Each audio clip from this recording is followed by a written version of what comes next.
trouvé du matériel prêt à être utilisé, mais pour d'autres, d'autres sont allés dans les quincailleries se procurer de ce matériel-là. Bon, voilà, vous voyez les placards aussi. Je suis en train d'assembler déjà avec le peu de matériel qu'on a trouvé sur place. Vous voyez, là, d'ici demain, je vais terminer l'assemblage. On va dire à l'intérieur, rien n'a été fait, à part, je vais dire, le béton qui a été coulé. Il n'y a pas de porte, comme vous remarquez. Il n'y a pas de placard, pas de parquet au sol. L'électricité, du moins s'il n'y a pas d'ampoule, pas de, comment dire ça, de l'EPN qui manque. Vous voyez le lot de câbles. Donc, je vais dire, rien n'a été fait à l'intérieur des maisons.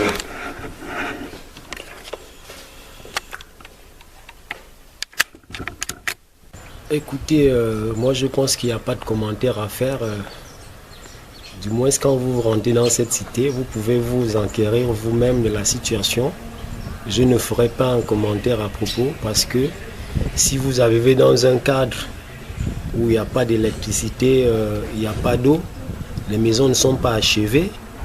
Mais je vais vous dire une chose, les occupants de cette cité vivent là parce qu'ils ont réellement envie de vivre. Ils ont besoin d'un abri.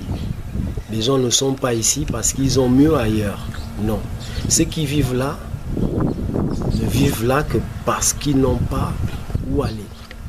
Les conditions ne sont pas humaines. Les conditions de vie ici ne sont pas acceptables. Parce qu'il n'y a pas de latrine, il n'y a pas d'électricité, il n'y a pas d'eau.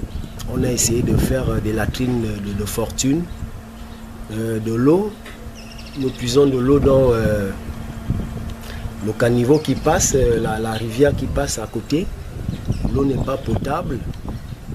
Il faut aller à pratiquement 2 km pour pouvoir avoir de l'eau potable. Donc vous comprenez qu'ici il ne fait pas bon vivre. Mais nous n'avons pas de choix. Notre position elle est celle-là. Nous restons dans les maisons, pas dans le but de défier l'État, parce que force revient toujours à la loi. Mais nous estimons que s'il faille partir d'ici, du moins les délais ne nous permettent pas de nous réinsérer dans la société, parce qu'il s'agit de ça.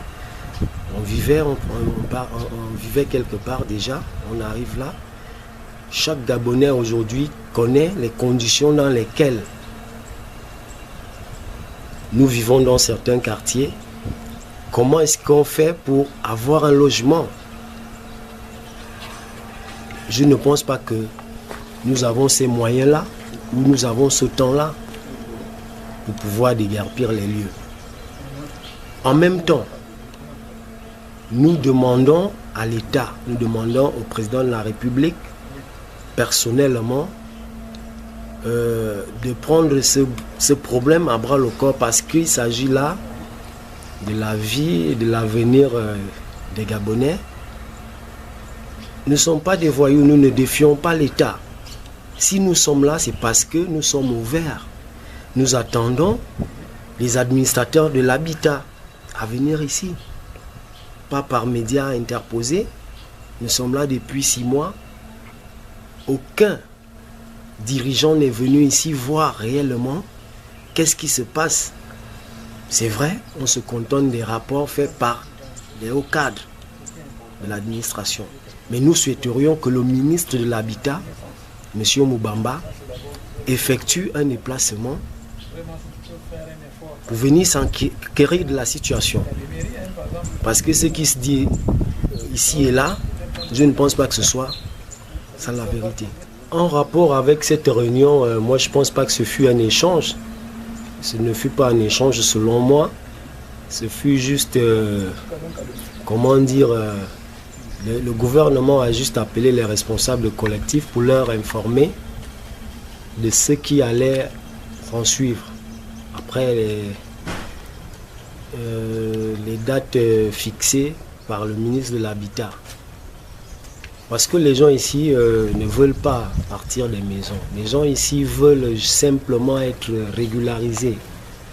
Non, ben, de vous à moi, vous pensez que faire sortir les gens de ces logements et après revoir leur cas, c'est possible?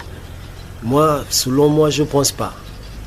Les problèmes de cette cité, des occupants ou des squatteurs de cette cité, ne peuvent se régler que dans cette cité.